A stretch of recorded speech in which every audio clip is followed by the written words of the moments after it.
welcome to Community Group this week. Hope you had a good week. Hope you're glad to be together again.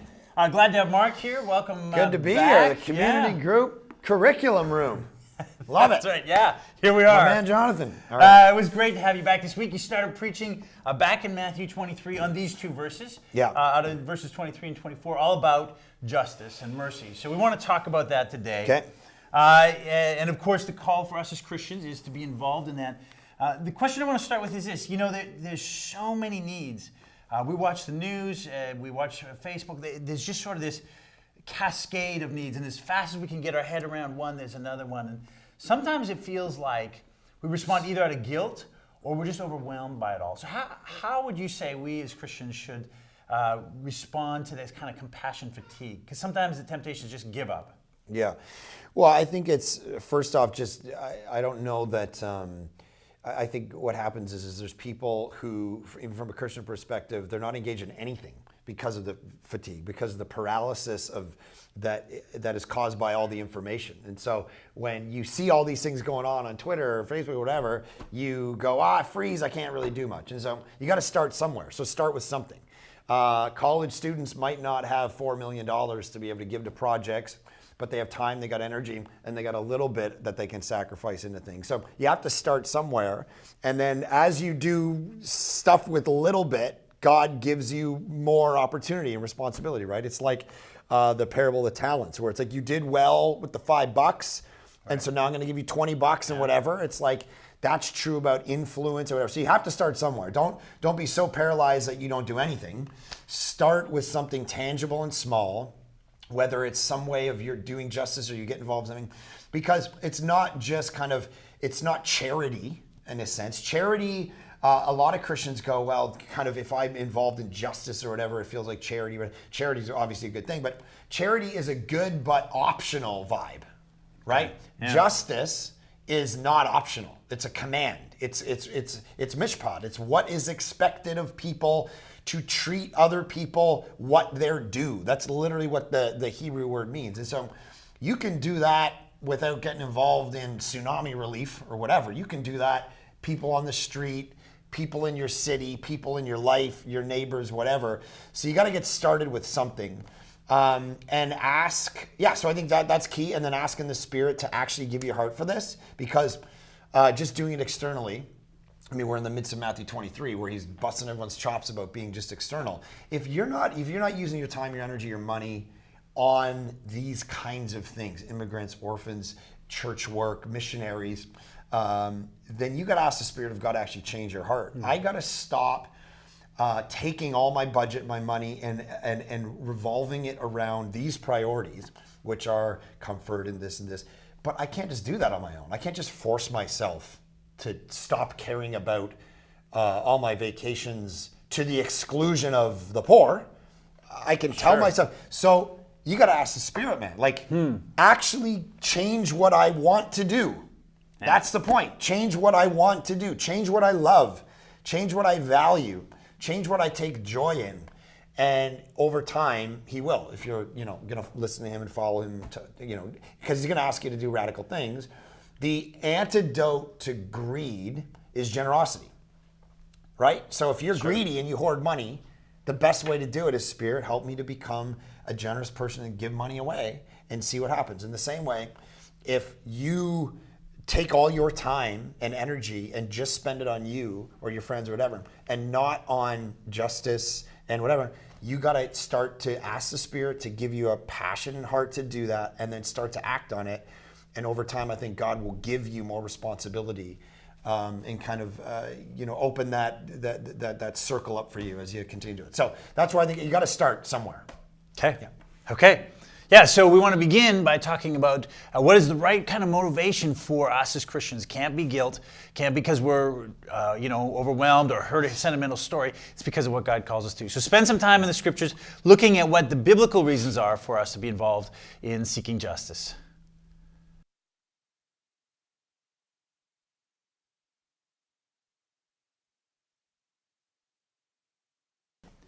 Mark, clearly we're called to be involved in justice. You said in your sermon, we can't just give money. Money is a good thing, but that's not enough. We actually have to be involved. the problem that most of us have, or that many of us struggle with, is that our life is already so full. So, I mean, short of going to Africa, which is a good thing, but how do we make space in our life to do this kind of justice? Yeah, and that is tough. You have to prioritize it. But I would say the best way to the best way to actually get you to do this stuff is, James K.A. Smith, who's a writer, he talks about the idea that we are what we love. And so Augustine talked about this too, is we think the most powerful thing we've got is our minds. And so to solve our marriage, we'll just listen to podcasts or go to a conference or whatever, and that'll solve everything. Just give me more information. But Augustine said, no, there's something more powerful that trumps how you think, and it's how you feel. How you feel is the most powerful motivator in your life. What you take pleasure in. And so your gut, right? You could give all the analysis in the world about how flying is the safest way to travel. But my gut still is nervous when I get on a plane. Even though statistics are like, no, dude, you got to the airport. That's the win. Like, you didn't get killed in your car. You got to the plane, you're safe. But my gut tells me something different, which trumps my rational brain. So we're doing that at all times. So when it comes to how do I actually carve out time, it's like, why don't you take something that you already love and try to use it all the way, what are you already wired to do?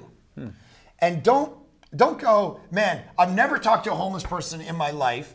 I live caged in a 10-acre property. I've never talked to a person who doesn't, look like this, sound like this. Now all of a sudden I'm going to hang out on the east side for the next 3 months every day, East Vancouver, and hate my life. That's not going to be helpful, because you're not going to do it well. You're going to fumble it. You're going to, marginalize people and make them feel bad and whatever. And you're not going to do what's helpful and sustainable. So what if you took the way you're already wired? You took who you already are, what you love, and you tried to meld it together. So I'll give you an example from my own life. Just thought of this. So I love preaching and teaching. So one thing I do is I go, okay, when someone asks me to go speak at or I'll pursue opportunities. Can I speak at that International Justice Mission thing, or that Jesus and Justice conference, or whatever it is? Can I use what I already love to do a golf tournament, to send $1 million to Iraq? Not, man, we better do a curling tournament, because that's going to suck, right? So it's like, let's do something we actually have fun in, and we can engage people. It's a great aesthetic. So there's something in us that already takes great joy in something, and then redeeming that affection for the sake of justice and mercy.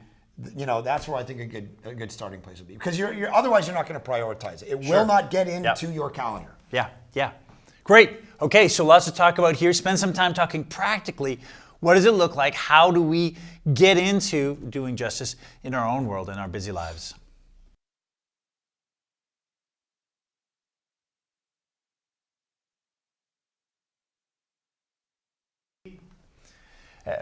Mark, you told some interesting stories about people you ran into down in Palm Springs who knew about you, about Village Church. What would you say is the reputation of Village Church in our community? What do you think the people out there would say about Village Church?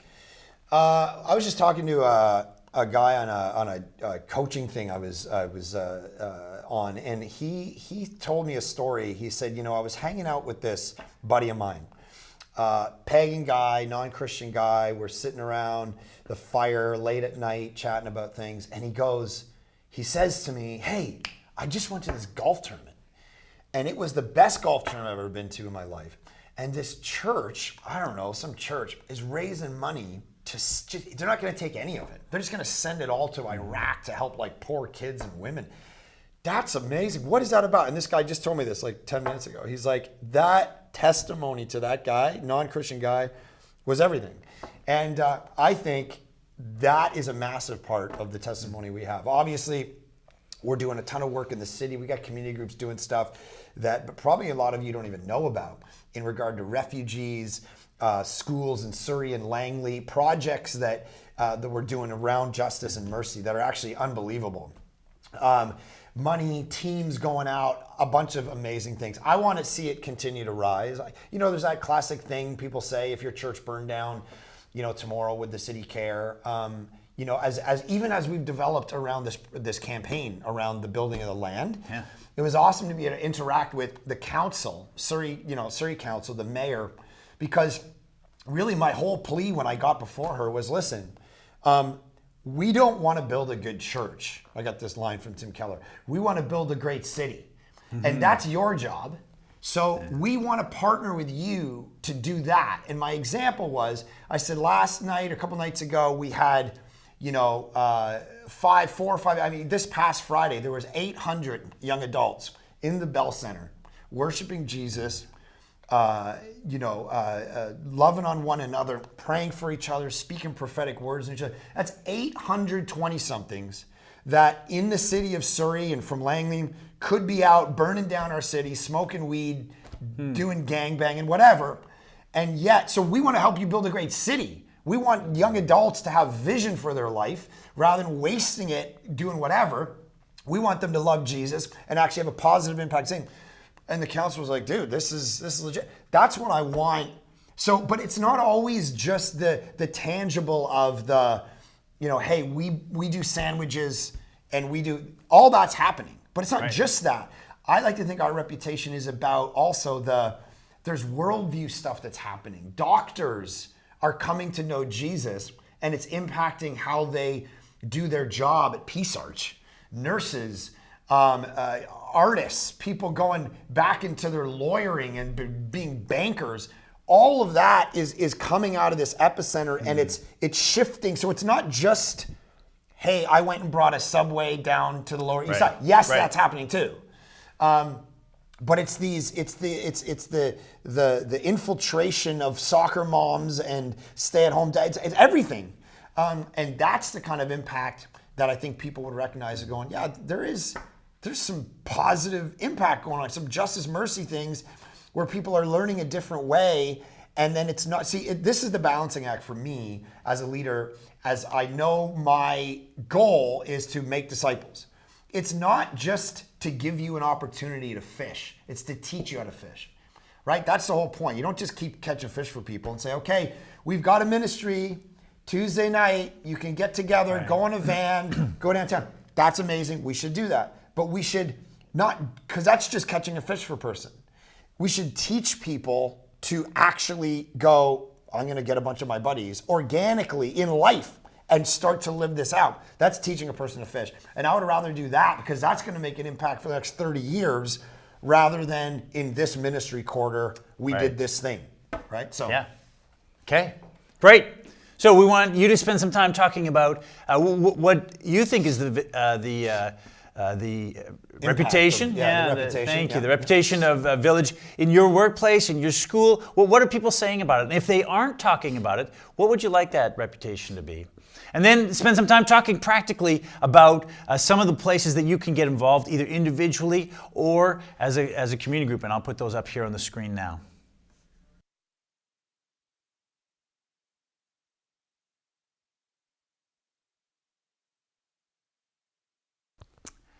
At the end now, we want to spend some time together in prayer. Prayer is such an important part of our community groups. And so spend about 10, 15 minutes talking about prayer requests that you have among your group. But then I also want you to spend time praying for these justice initiatives that we're involved in as a church. I'll put them back up on the screen and you just spend some good time asking God to work through it, that the reputation of Village, but really the reputation of the Lord would go out among our community. So spend that time now, enjoy the rest of your evening, and we'll see you next week.